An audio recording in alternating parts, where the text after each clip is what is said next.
Hi నేను Satish. Big boss మరో super duper twist ఇవ్వడానికి అయితే రెడీ అయిపోయాడు. కొంతమంది కంటెస్టెంట్స్ ఇప్పటికే హౌస్ఫుల్ బోర్డు పెట్టేసే పరిస్థితి వచ్చేసింది. కలకలాడిపోతుంది హౌస్ అంతా. 16 మంది ఉన్నారు కదా, ఇంకా చాలదు, నాకు ఇంకా కొత్త కంటెస్టెంట్లు కావాలని మరికొంతమందిని హౌస్లోకి పంపించి రచ్చ చేయడానికి అయితే ప్లాన్ చేస్తా ఉన్నాడు. అంటే ఇప్పటికే మీరే కదా చెప్పారు, ఇంకా వైల్డ్ కార్డ్స్ కూడా ఫుల్గా వచ్చేసారు. కావాల్సిన కంటెస్టెంట్స్ ఏది 9 వారాలకి 9 మంది అయిపోయినా టాప్ సూపర్ 5 అయితే టాప్ 5 కోసం 5 ఉన్నా సరే ఇంకా 2 వారాల్లో డబుల్ ఎలిమినేషన్కి సరిపడా ఉన్నారు కదా. సో పైగా మళ్ళీ ఏంటి వీళ్ళందరికీ పవర్ అస్త్ర స్పెషల్ పవర్లు కూడా ఇచ్చాడు కదా. సో ఆ రకంగా చూసుకుని ఒక 2 వారాలకు సరిపడా ఇమ్యూనిటీ నుంచి తగ్గించుకోవచ్చు, ఎలిమినేషన్ నుంచి తప్పించుకోవచ్చు. ఇట్లాంటివన్నీ ఉండేటప్పుడు ఇంకా ఎక్కడి నుంచి వస్తారో, శ్రీజానగానే తెస్తున్నారా అని అనుకుంటారు చాలామంది హైప్ అయితే. కానీ కంటెస్టెంట్స్ వస్తూ ఉన్నారు కొత్తగా. కానీ ఎవరంటే పాత సీజన్ల కంటెస్టెంట్లు తేవడానికి ప్లాన్ చేస్తున్నారు. ఇప్పుడు ఒక సీజన్లో గత సీజన్ 8లో అనుకుంటా కదా, పునర్నవి, భూపాలం, అట్లాగే హారిక వీళ్ళందరూ ఎక్స్ సీజన్ కంటెస్టెంట్స్ వచ్చి కొన్ని టాస్క్లు ఆడించి వెళ్ళారు. గుర్తుందా?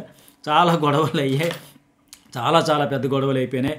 టాస్క్లు ఆడించారని చెప్పి వాళ్ళు వచ్చి పాత మెమరీస్ అన్నీ ఒకసారి గుర్తు చేసుకుంటూ టాస్క్లు ఆడించారు. అట్లా ఈ సీజన్లో కూడా కొంతమంది పాత సీజన్ల కంటెస్టెంట్లు ఇద్దరు ఒకలో చెప్పిన వచ్చి టాస్క్లు ఆడిస్తారంటే ఎవరికంటే వైల్డ్ కార్డ్స్ కంటెస్టెంట్స్కి మాత్రమే టాస్క్లు పెట్టి ఇలా ప్లాన్ చేస్తున్నారంటే మరి చూద్దాం ఎవరెవరు వస్తారు, ఏ టాస్క్లు పెడతారు, ఎలాంటి గొడవలు వస్తాయి. ఇవన్నీ చాలా కంటెంట్ వస్తాయి. ఎందుకంటే అప్పుడు హిట్ అయింది కనుక ఆ ఫార్ములా బాగుంది. మళ్ళీ ఇప్పుడు కూడా పెడితే మంచిగా ఉంటుంది. చూద్దాం మరి దానికి ఫుల్ డీటెయిల్ వస్తున్నా అంటే మీతో షేర్ చేసుకుంటా. అట్లాగే ఈరోజు ఏంటంటే అసెంబ్లీ టాస్క్ అని ఒకటి పెట్టబోతున్నారు. ఒక మంత్రి గారు వచ్చి ఊళ్ళో గుంతలు ఉన్నాయా, సమస్యలు ఉన్నాయా చెప్పండి అంటే మిగతా సభ్యులంతా ప్రజలంతా చెబుతారు, బాబు మాకు అది లేదు, మాకు ఇది లేదు అని కామెడీ వేలో కొంత ఫన్ను క్రియేట్ చేస్తే ఎంటర్టైన్మెంట్ అయితే ఉండబోతుంది. అట్లాగే ఇంకొన్ని ఫన్ టాస్క్లు కూడా చేస్తారు. ఈ ఫన్ క్రియేట్ చేసి ఎమ్మెన్యేలు, డీమోను, ఆయేషా డ్యాన్సులు చేయడంతో ఆవిడెవరో ఏడవడం ఇవన్నీ కూడా చూడబోతున్నాం. అట్లాగే ఇంకోటి ఏంటంటే కొన్ని హైలైట్స్ ఏంటంటే లైవ్ అప్డేట్స్ కూడా మాట్లాడుకుంటే ఇప్పటికే ప్రోమోకి సంబంధించి డీటెయిల్గా చెప్పేటప్పుడు కూడా చెప్పా. ఈ మంత్రి గారు అన్ని అసెంబ్లీ టాస్క్ ఎట్లా ఉండబోతుంది నా వీడియో చూడడం వల్ల జర్నలిస్ట్ సదస్సులో వీడియో అప్లోడ్ చేస్తే చూడండి. అట్లాగే హౌస్ మేట్స్ అందరికీ ఇప్పుడు ఉన్న వాళ్ళందరికీ రెమ్యునరేషన్ ఎంత వస్తుంది ఏంటని మరొక వీడియో అడిగారు, స్పెషల్ వీడియో. ఇన్స్టాలో కూడా మెసేజ్లు పెడుతున్నారు. ఆ వీడియో కూడా చూస్తే ఎవరు ఎంత సంపాదించుకుంటారు, విన్నర్ మెటీరియల్ అయ్యే వాళ్ళకి ఎంత, ఎవరు ఎన్ని వారాలు ఉంటే ఎంత ఏంటనేది. సరే ఇక సంజన రీతు కూడా డిస్కషన్ చేస్తారు. ఎవరంటే తనూజ గురించి మాట్లాడతారు. భరణి ఉంటే ఆవిడ నాకు సపోర్ట్ లేదు లైవ్లో మాట్లాడుకున్నారు. ఇందాక నాకు సపోర్ట్ లేదు అంటారు కదా. భరణి ఉంటే ఆ అమ్మాయికి తనూజకి సపోర్ట్గా ఉంటే భరణి మోహన్ చూసి రాము ఉంటాడు, భరణి మోహన్ చూసి దివ్య ఉంటుంది, భరణి మోహన్ చూసి ఎమ్మెన్యేలు ఉంటాడు. ఇంకేం సపోర్ట్ కావాలి? కానీ ఆవిడ ఇంకా నాకు సపోర్ట్ లేదు అంటుంది. సో మరి బెడ్ టాస్క్లో ఒక లైవ్ ఎగ్జాంపుల్ కదా. మనం మొత్తం సీజన్ 1 నుంచి సీజన్లో డే 1 నుంచి వెళ్ళక్కర్లే, ఒకటే ఎగ్జాంపుల్ కదా మాట్లాడితే రీతు కూడా అవును అదే కదా, ఆయేషా వాళ్ళందరూ చెప్పింది అదే కదా, నామినేషన్లో అంత పాయింట్లన్నీ చెప్పింది అవే కదా అని ఈవిడ మాట్లాడుతుంది.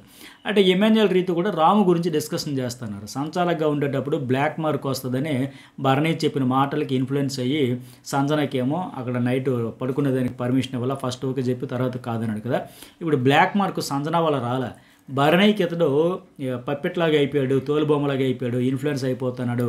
సో ఇప్పుడు బ్లాక్ మార్క్ వచ్చింది రాముకి. ఎవరి వల్ల వచ్చింది? భరణి వల్ల వచ్చిందని కూడా వీళ్ళు మాట్లాడతారు. అట్లాగే ఆ బెడ్ టాస్క్లో కూడా కావాలనే తనని కెప్టెన్ చేశాడని చెప్పి కావాలని భరణి డీమోన్ పడేటప్పుడు క్లియర్గా నేను చూశాను భరణి గారు పడ్డారని ఫ్లోరాతో చెప్పి కేవలం భరణి కాబట్టి సరే డెసిషన్ మీరే తీసుకోండి, నేనైతే చెప్పాను, నా తప్పు లేదని నేను చెప్పుకోవచ్చని కవర్ చేసి అంటే తను ఎంతసేపు సేఫ్ గేమ్ ఆడాలనే ప్లాన్ చేస్తున్నాడని చెప్పి ఇంకొక ఎగ్జాంపుల్ కూడా చెబుతాను. నీడిల్స్ టాస్క్లు కూడా నేను స్టాండ్ తీసుకొని నేను ఒపీనియన్ చెప్పా, బట్ కో సంచాలకి ఇంకొక ఆయన ఎవరు ఇమాన్యుయల్ ఫెయిల్ అయ్యాడు. ఇక్కడ ఈ బెడ్ టాస్క్లో నేను స్టాండ్ తీసుకున్నా, నేను చెప్పే ఇక్కడ ఫ్లోరా ఫెయిల్ అయ్యింది. అంటే ఇద్దరు సంచాలకులుగా ఉండేటప్పుడు తను సేఫ్ జోన్లో ఉండడానికి పక్క వాళ్ళు బిస్కెట్ చేసేస్తున్నాడు. గట్టిగా చెప్పకుండా నేను చెప్పాను, వాళ్ళు వినలేదు. ఇంకా ఎక్కువ మాట్లాడితే ఏమో సార్ నేను మర్చిపోయే సార్ ఇట్లా చెప్పేస్తున్నాడు. వాస్తవానికి హౌస్లో కూడా ఏంటంటే భరణికి ఒక కోవర్ట్గా, ఒక వేగులాగా, ఒక ఇట్లాగే ఉంటున్నాడు. నలుగురు మాట్లాడుకుంటే అమాయకంగా తెంగరలాగా వస్తాడు, పిచ్చోడ్లాగా అని మాట్లాడతారు వాళ్ళిద్దరు రీతి అండ్ ఏమో. ఆ పిచ్చోడ్లాగా వస్తాడు, అవునరా పిచ్చోడు అనే మాదిరిగా మనం లైట్ తీసుకుని మాట్లాడదాం, మనం అన్నీ తీసుకెళ్ళి అక్కడ మోస్తాడు. వాడు సైలెంట్ కిల్లరు, తన గేమ్ తను ఆడుతున్నాడు. బాబోయ్ నాగార్జున గారు అడిగితే మర్చిపోయిన అనేస్తాడు సింపుల్గా, లేకపోతే సైలెంట్గా ఉండిపోతాడు. చాలా గేమ్ ఆడుతున్నాడు, ఈ వారం అంతా అబ్జర్వేషన్లో పెట్టాలని ఇమాన్యుయల్ రీతు డిస్కషన్ చేశారు. మరి రాము రాధడు గురించి వీళ్ళ డిస్కషన్ మీరు లైవ్లో చూస్తే ఇప్పుడు నేను చెప్పిన దాన్ని బట్టి కూడా మీకేమనిపిస్తుంది? వీళ్ళు నిజంగా అంటున్నట్టుగా ఆయన చాలా స్మార్ట్ గేమ్ ఆడుతున్నాడు. సైలెంట్ కిల్లర్ అయినా గతంలో ట్యాగ్ కూడా వచ్చింది కదా సైలెంట్ కిల్లర్ అని. రాము రాథోడ్ గేమ్ గురించి ఈ వారం నామినేషన్లో ఉన్నాడు. ఇతని మీద ఎక్కువ డిస్కషన్ జరుగుతుంది. సంజన ఈ పాయింట్ లేవనెత్తినాక బెడ్ టాస్క్లో నీ ఫెయిల్యూర్ వల్ల భరణికి నువ్వు కావాలనే ఫేవరిజం చేయడం వల్ల మొత్తం గేమ్ అంతా పాడైపోయింది. స్ట్రాంగ్ కంటెస్టెంట్ ఒక పిల్ల శ్రీజ కూడా వెళ్ళిపోయింది. సో ఇదంతా అన్ఫేర్ రావడానికి కారణం నువ్వే, నీ వల్ల ఇంత చేశారని చెప్పిన తర్వాత ఇతని గురించి రెండో యాంగిల్ ఆలోచిస్తూ ఉన్నారు. ఇది ఇంకా ఎక్కువ ఎక్స్పోజ్ అయితే రాము గేమ్ నెగిటివ్ ఆడుతుంది అని బయటికి పోతే ఖచ్చితంగా అది రిస్క్లో ఉంటాడు. ఓవరాల్గా మీకు ఏమనిపించిందో ఒక మెసేజ్ అయితే పెట్టండి. నేను ఓటింగ్ వీడియోలో కూడా అనలైజ్ చేస్తాను. అట్లాగే ఎమ్మెన్యేల్ రీతు భరణి గురించి కూడా మాట్లాడతారు. అదే ఎందుకు చెప్పినట్టుగా సంజన వల్ల బ్లాక్ మార్క్ రాలే, ఇతడి వల్ల ఎందుకు అక్కడ సంజన కదా నాకు హెల్త్ ఇష్యూ ఉంది వెళ్తాను అక్కడ పడుకుంటున్నప్పుడు మళ్ళీ హ్యూమానిటీ గురించి మాట్లాడుతాడు. బ్లాక్ మార్క్ గురించి సంజన పేరు ఎత్తలే, కానీ సంజన వెళ్తానని ఇప్పుడు బ్లాక్ మార్క్ వస్తే చూసుకొని హెచ్చరించాడంటే అర్థం ఏంటి? ఇతడు కావాలని చేసినట్టే కదా, ఇతడు సేఫ్ గేమ్ ఆడుతున్నాడు కదా. ఫస్ట్లో నేను అనుకున్న జెన్యూన్ అని కాదు అని నాకు అర్థమవుతుందని ఎమ్మెన్యేలు కూడా. ఎందుకంటే వైల్డ్ కార్డు వచ్చిన వాళ్ళు నామినేషన్లో చెప్పిన పాయింట్లతో వీళ్ళకి చాలా వరకు గేమ్ని అర్థం చేసుకుని బయటికి ఏది ఎట్లా రీచ్ అయ్యింది అనే విషయం అర్థం చేసుకుంటున్నారు. ఎవరు ఫేకు, ఎవరు మాస్కు, ఎవరు ఫిల్టర్ వేసుకున్నారు, ఎవరు ఫెయిర్గా ఉన్నారు, ఎవరు జెన్యూన్గా ఆడుతున్నారు, ఈ బాండ్స్ విషయంలో ఎలా బిస్కెట్ అయిపోయింది, అన్ని విషయాల గురించి వాళ్ళు ఇచ్చిన ఇన్పుట్స్ ద్వారా డీకోడ్ చేసుకుంటూ మాట్లాడుకుంటూ ఉన్నారు. అట్లాగే మాధురి దివ్య ఫుడ్ గురించి గొడవ. ఈ మాధురి అయితే మామూలుగా లేదు. గొడవలాడితే కంటెంట్ వస్తే ఏదో సర్వైవ్ అయిపోవచ్చు అనుకుంటుందేమో, ప్రోమోలో వస్తే కంటెంట్ వస్తుంది. కానీ ఇదే యాటిట్యూడ్తో ఈ ఓవర్ యారగెన్స్తో అసలు మాట తిన్నగా సమాధానం రావట్లే. అక్కడ ఫుడ్ వండి పెట్టినారు, ఆవిడే వండింది ఓకే, నేను తిన్నాను అంటుంది. దివ్య వచ్చి అడిగేటప్పుడు ఎవరు తిన్నారండి అంటే నేనే తిన్నా, కొంచెమే తిన్నా. ఇక్కడ కొంచెం తిన్నారా ఎక్కువ తిన్నారా మ్యాటర్ కాదండి. అంటే నాకు పిల్లలు ఉన్నారు, 3 పిల్లలు ఉన్నారు, నేను అమ్మనే, నాకు తెలుసు ఎంత వండాలో ఎంత తినాలో అందరికీ తెలిసినట్టు దబా మాటల ముందు ఈవిడే విసిరేస్తూ ఉంది. బట్ ఆవిడ మీరు ఎంతమంది పిల్లలా లేకపోతే మీరు తిన్నారా మీరు అమ్మ ఇవన్నీ కాదు మ్యాటరు. ఇక్కడ హౌస్లో ఏంటంటే ఫుడ్ వచ్చేటప్పుడు అందరికీ ఈక్వల్గా వెళ్ళాలి, అది రెస్పాన్సిబిలిటీ ఉండాలి. ఒక పర్మిషన్ తీసుకుని ఒక రూల్స్ ఉంటాయి కదా. ఈ ఫుడ్ మ్యాటర్ కాదండి, రూల్స్ అనేది ఉంటుంది. ఇక్కడ ఒక రేషన్ మేనేజర్గా ఉండేటప్పుడు నన్ను అడగాలి, కెప్టెన్కి మళ్ళీ అందరికీ నేను ఆన్సరబుల్ కదా, అంతే కదా. నిన్నేమైంది నామినేషన్ ఎవరిని చేస్తారు? దివ్యనగర్ చేసింది. అది కూడా టిఫిన్ లేట్ అయ్యింది, కళ్ళు తిరిగాయి, దోశ లేట్ అయ్యిందని ఆవిడ ఉన్న రోజులు 3 పూట్ల ఎప్పుడు ఎక్కడ సమస్య రాలే. వాస్తవానికి చాలామంది కిచెన్లో ప్రతిసారి గొడవలు వచ్చాయి. దివ్య ఉన్న రోజులు గొడవలు రాలే కిచెన్ వైపు నుంచి. ఏం పేరు అయినా భరణి అన్నట్టుగా ఉదయం లేచి నుంచి రాత్రి పడుకున్న వరకు స్టవ్ కట్టేంత వరకు నవ్వుతూనే చిరాకు లేకుండా ఓపిక సహనంతో వండి పెడుతుందని చూసాం. హరీష్ ఉండేటప్పుడు గొడవలు వచ్చాయి, తనుజ ఉండేటప్పుడు గొడవలు వచ్చాయి, సంజన ఉండేటప్పుడు ఆవిడే ఫుడ్ మానిటర్గా ఉండి ఎగ్ సైడ్ గుడ్లు ఎట్లా తినేస్తాను అక్కడి నుంచి ఆ రకంగా గొడవలు వచ్చాయి, ఎన్నో రకాల గొడవలు వచ్చాయి. కానీ ఈవిడ ఉన్నప్పుడు రాలా. మళ్ళీ ఇప్పుడు ఏంటి మాధురి అక్కడ చేయి పెట్టాక నోరు వేసుకుని పడిపోతున్నాక మళ్ళీ గొడవలు స్టార్ట్ అవుతాయి. కానీ ఇప్పుడు ఏంటి ఆవిడని తీసేస్తే కానీ నేను ఒప్పుకోను, నాకు ఈగో హర్ట్ అయిపోయిందని ఆయాష వాళ్ళతో కూడా చెబుతుంది. ఈవిడికి ఈగో హర్ట్ అయిందని. ఈగో ఎందుకు హర్ట్ అవుతుంది? అందరితో నోరు వేసుకుని పడిపోతుంటే నేను ఇంతే, నా టోన్ ఇంతే, నా వాయిస్ ఇంతే, నా మాటలు ఇంతే అంటే వాళ్ళకి మరి నోరు లేదా, లేకపోతే వాళ్ళకి యాటిట్యూడ్ తెలియదా, వాళ్ళ యారగెన్సీ లేదా? నేను ఊరికే కళ్యాణ్ని దివ్యని వాంటెడ్లే గొడవ పడాలని గొడవపడి ఈరోజు కూడా గొడవపడి మొత్తానికి దివ్య ఏం నాకు ఈవిడ అమ్మాయి వచ్చినప్పటి నుంచి నన్ను టార్గెట్ చేస్తుందని బాధపడితే పడవచ్చు. కానీ ఆవిడకి అదృష్టం, ఈవిడ ఎంత నెగిటివిటీ పెంచుకుంటే ఆవిడకి ఫైటర్గా ఎలివేషన్ ఇస్తే చాలు. ఇంకా దివ్య డి అంటే డి గట్టిగానే స్ట్రాంగ్గానే ఆర్గ్యుమెంట్స్ చేస్తుంది. సో ఆ అమ్మాయి అప్పటికి ఆయేష్ చెప్పింది మాధురికి, ఇలా కూర్చొని గొడవలు పడే కంటే వంట ఏదో వేగం చేసేసి తింటాం కదా, టాస్క్లు ఆడాలి కదా అని. సో ఆ అమ్మాయికి నచ్చకపోతే మానేయాలంటే, ఎవరికి మాధురికి నచ్చలేదంటే ఫుడ్ మానిటర్ మానేయాలంట. ఇప్పుడు జాబ్ మనకు నచ్చలేదు మనం మానేయాలి, కానీ మన చైర్మన్, మన ఓనరు, మన సీఈఓ, మన ఎండీ మానేస్తారా? సో ఈ అమ్మాయి చెప్పే తీరు మాధురి నాకు నచ్చలేదు, నువ్వు కుక్కు, ఆవిడే మీ పైన బాసు ఇన్ఛార్జ్, ఈవిడికి నచ్చకపోతే ఈవిడ మానేయాలి, నాకు అవ్వట్లేదు కెప్టెన్, నాకు ఆవిడకి పొసగట్లేదు, నన్ను తప్పించి వేరే బాత్రూమ్ క్లీనింగ్కి ఎక్కడ పడేసి ఆడత తుడుచుకొని కడుక్కొని నీట్గా ఉంచుకుంటాను అంటే బాగుండేది. బట్ ఈవిడికి నచ్చకపోతే ఆమెను తీసేయాలి.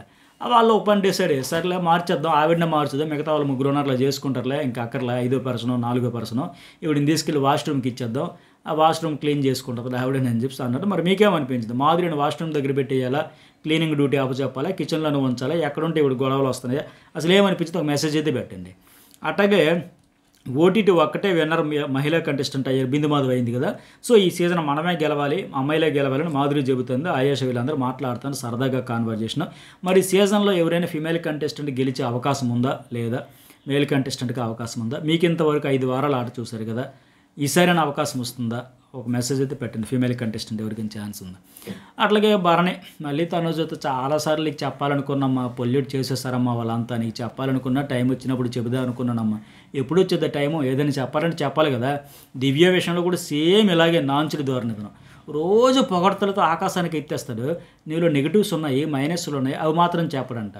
నిజంగా వెల్వేష్ రౌడైనా అయితే ఖచ్చితంగా ఏం చెబుతారు, నీలో మైనస్ ఇది ఉంది, దిద్దుకో, దీనివల్ల దెబ్బ అయిపోతావు, లాస్ అయిపోతావు, కింద పడితే లెగలేవు, క్లియర్గా అదే చెబుతారు. పొగడతలు ఎందుకంటే చెడగొట్టడానికి పొగడతలు, గర్వం వస్తుంది, ఓవర్ కాన్ఫిడెన్స్ వస్తుంది, బలుపు వస్తుంది, పొగరు వస్తుంది, సర్వనాశనానికి మూలం వస్తుంది పొగడతలు. నువ్వు 10 పొగడతలు చెప్పే కంటే ఒక్క మైనస్ పాయింట్ చెబితేనే నువ్వు వెల్వేషర్గా వాళ్ళు కూడా ఆలోచించి మాట మార్చుకుంటారు, ఆట మార్చుకుంటారు. ఇప్పుడు శ్రీజ విషయంలో అదే జరిగింది కదా. అగ్ని పరీక్షలు ఉన్న ఆ పిల్లకి పొగడతలే వచ్చాయి, ఆహా ఓహో తోపు తురుంకనని వచ్చింది. ఆ పొగడతల దెబ్బకి అదే స్వాగ్తో వెళ్ళిపోయింది, నెగిటివిటీ వచ్చింది, బయటకు వచ్చేసింది. ఇప్పుడు మళ్ళీ ఫుల్ పాజిటివిటీ వచ్చింది. ఎందువల్ల ఆ మైనస్లు తెలియబట్టే కదా, వైల్డ్ కార్డులు వచ్చి ఆ ఫీడ్బ్యాక్ ఇవ్వబట్టే, నెగిటివిటీ చెప్పబట్టే కదా వచ్చాయి. సో అట్లాగే దివ్య విషయంలో కూడా నేను చాలాసార్లు చూసా, రోజు పొగడతలతో మునగచెట్టు చివరికి ఎక్కించడం, ఒక్కరోజు నెగిటివ్ చెప్పలే, ఒక మైనస్ చెప్పలే. అట్లాగే తనుజ కూడా ఆ టైం వచ్చినప్పుడు చెబుది, ఎప్పుడు వస్తుంది టైం, హౌస్ నుంచి అందరూ అవుట్ అయిపోయాక 5 వారాల జర్నీలో ఆమెకి ఏదో చెప్పాలనుకున్నట, ఈ బాండ్స్ గురించో వాళ్ళ గేమ్ గురించి. ఇప్పుడు వాళ్ళందరూ వచ్చి పొల్యూట్ చేసేసారంట. ఇతను ముందు క్లారిటీగా చెప్పుంటే బాగుండు. ఈ దాగుడు మూతల వల్ల భరణి గేమ్ ఫసక్ అయిపోయాయి, ఎక్కడో ఉంటాడనుకుంటే డౌన్ఫాల్కి వచ్చింది గేమ్. అలాగే తనుజ అంటది, నాకు సపోర్ట్గా ఎలా నిలబడుతున్నారు, మీరు ఒక్కలే నిలబడ్డారో, నాకు మీరు మాత్రమే సపోర్ట్ చేశారంటే అందరికీ అందరూ నిలబడుతున్నారు కదంటే. ఇప్పుడు ఇమ్మాన్యుయల్ సంజనాకి ఆ రెడ్ టీంలో ఉండేటప్పుడు కూడా సంజన సపోర్ట్ చేసిందనుకో, ఇమ్మాన్యుయల్కి సంజనాకి ఒక్కరిద్దరికే బాండ్ ఉంది. బట్ ఇక్కడ తనుజకి ఏంటంటే భరణితో, భరణి ద్వారా రాముతో, భరణి ద్వారా దివ్యతో, భరణి అండ్ కళ్యాణ్తో ఇట్లా ఎక్కువ మంది సపోర్ట్ అయిపోయింది. ఇది జనాలకు కానీ అక్కడ వచ్చే ఎక్స్ కంటెస్టెంట్స్కి నచ్చింది. ఇది ఒక బాండింగ్ పేరుతో గ్రూప్ గేమ్ లెక్క పోర్ట్రే అవుతుంది అది. అలాగే భరణి కళ్యాణ్ సంజన సిచ్యువేషన్ కోసం వెయిట్ చేస్తూ గొడవ అయితే, ఎందుకంటే నేను నామినేషన్లో అప్పటి నుంచి కూడా ఈ భరణి అయితే ఫుల్ ఫోకస్ అంతా సంజన మీద. అసలు ఆవిడ ఏం గేమ్ ఆడిందని ఇప్పుడు ఎవరావిడ మాధురితో మాట్లాడుతున్నాను లైవ్లో కూడా, ఆవిడ నిజంగా గేమ్ ఆడలేదా, ఈ గేమ్ని హైప్ తెచ్చింది, ఎలివేషన్ తెచ్చింది ఆవిడే కదా. ఆవిడ గుడ్డు దొంగతనం చేయడం వల్లే కదా, ఇతను టార్గెట్ అవ్వడం వల్లే కదా ఎలిమినేట్ అయిపోయిన కంటెస్టెంట్స్ అందరూ ఇతని మీద ఎక్కువ ఫోకస్ పెట్టి హైలైట్ చేయబట్టే కదా. ఆవిడ చేసిన దానికంటే ఇతనికి వచ్చింది కదా ఎక్కువ పాజిటివిటీ కానీ సింపతి కానీ అంతా. గేమ్ ఆడుతున్నది అసలు డే 1 అడుగు పెట్టగానే మొదలుపెట్టింది సంజన, కంటెంట్ క్రియేట్ చేసుకుంటూ. పైకి ఇక్కడ మాధురి ఒక మాట డైరెక్ట్గా సూట్గా ఒక క్వశ్చన్ అడిగితే ఆన్సర్ డైరెక్ట్ చెప్పట్లే. ఏమంటదంటే, మీరు బిగ్ బాస్నే వదులుకుందాం అనుకున్నారు కదా డాలర్ కోసం, సంజన కోసం ఎందుకు అది డాలర్ ఇచ్చేశారు, మళ్ళీ సాక్రిఫైస్ చేశారు, మాకు అది నచ్చలేదు అంటే ఏంటి, మీరు మాస్క్ వేసుకొని ఉన్నారా, మాస్క్ ప్లేయర్ ఆడారంటే దానికి నేరుగా స్టైల్గా ఆన్సర్ చెప్పట్లే. కానీ ఎందుకు ఇచ్చేది ఆ రోజు కూడా, వాస్తవానికి ఆవిడ వెళ్ళిపోవడానికి రీజన్స్ కూడా ఇతనే డిస్కస్ చేసుకొని చెప్పాలంటే ఇప్పుడు ఒక్క మాట కూడా మాట్లాడకుండా తర్వాత మిస్యూస్ సంజన అని సోదంతా చెబుతున్నవి ఎందుకని ఆవిడ కూడా గట్టిగా అక్కడ నుంచి కౌంటర్ అవ్వడంతో, నాగార్జున అడగడంతో ఇక తప్పనిసరి పరిస్థితుల్లో అప్పుడు ఇచ్చాడు అది. పైగా అది తెచ్చిన డాలర్ హౌస్లోకి తెచ్చిన పర్పస్ కూడా అప్పటికే నెరవేరిపోయింది కనుక అది వాళ్ళ గురువు కోసం, అమ్మ కోసం అని చెప్పాలనుకున్నాడు. ఆ సిచ్యువేషన్ అంతకుముందు ఈ ఫ్యామిలీ ఫోటోలు, ఆడియో మెసేజ్లు వాటి కోసం అయిపోయింది కనుక సరే అని ఇచ్చాడు. ఎనీవే ఆయన పర్సనల్ థింగ్, అది ఇవాళ వద్దున్నది ఆయన నిర్ణయమే.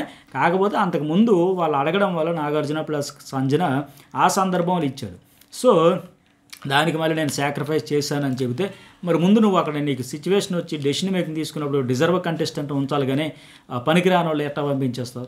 ఇతను ఆడుతున్న సేఫ్ గేమ్, పక్కా డౌట్ లేదు. ఆ మాదిరి మాస్క్ వేసుకుని ఆడేవంటే ఖచ్చితంగా మొహమాటానికని చెప్పట్లే, నేను మాస్క్ ఏంటండి, నేను చాలా ఓపెన్గా ఉన్నాను, ట్రాన్స్పరెన్సీతో ఉన్నాను చెప్పలేకపోయాడే, ఇంకా డొంక తిరుగుడు మాటలనే చెబుతూ ఉన్నాడు.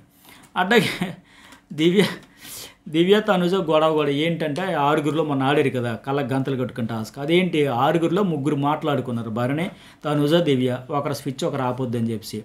అది బేసిక్ ఏంటి, జెన్యున్గా సింపుల్గా ఎవరు ఫెయిర్ గేమ్ అలా ఆడుకోవాలి. కానీ ముందు 6గురిలో 3 ముందే మాట్లాడుకుని నాకు నువ్వు చేయొద్దు, నీకు నేను చేయొద్దు అని మాట్లాడుకున్న తర్వాత ఇంకా అందులో మళ్ళీ మన 3 నన్ను నువ్వు మోసం చేసావు, నిన్ను నేను మోసం చేయలేదు, ఇవన్నీ చెప్పుకోవాల్సిన గొడవ పడాల్సిన పనే లేదు. 6గురిలో 3 ఆల్రెడీ మోసం చేసేదానికి వీళ్ళు 3 సిద్ధపడిపోయారు కదా, జెన్యున్గా ఎవరు ఇండివిజువల్ గేమ్ అని ఆడాల్సిందే. మళ్ళీ దీని గురించి లాగి గొడవలు అయితే పడుతూ ఉన్నారు. సో ఇవి లైవ్ అప్డేట్స్, అలాగే ఎక్స్ కంటెస్టెంట్స్ అప్డేట్స్, ఇవాళ ఆడబోతున్న మంత్రి గారి టాస్క్, అసెంబ్లీ టాస్క్ ఇవి. మరి మీకు ఏమైనా మెసేజ్ పెట్టండి, లైక్ చేయడం అయితే మర్చిపోకండి, సబ్స్క్రైబ్ అయితే జర్నలిస్ట్ సజెషన్ న్యూస్ బోల్ 2 కూడా సబ్స్క్రైబ్ అయితే చేసుకోండి.